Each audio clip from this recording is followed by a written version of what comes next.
And so what we're looking at here is flow rate in terms of micromoles per second. So this is how many molecules of hydrogen or methane are flowing out per second. And I've got heat flux here. And so, heat flux is the conductive heat flux we're measuring. We're sticking a probe right into the center of the flame, and we're measuring how quickly that probe heats up. And what I've got here is both hydrogen and methane. Hydrogen is in red on the bottom. Methane is in black above it. And I thought, oh, that can't be right. Methane here has quite a bit higher heat flux, about 2.5 times higher heat flux than hydrogen.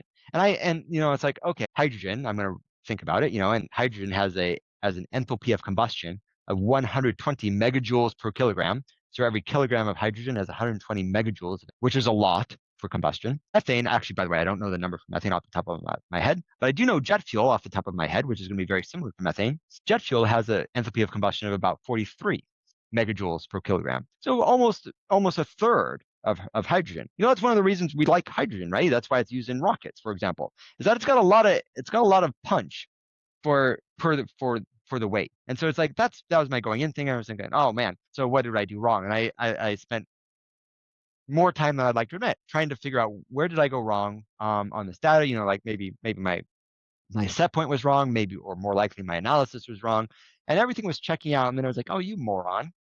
You're plotting it in terms of moles, not kilograms. If we were plotting in terms of kilograms, sure, hydrogen would be more heat than methane, but we're not. We're looking at it in terms of volume or molecules, which is essentially a volumetric leak rate.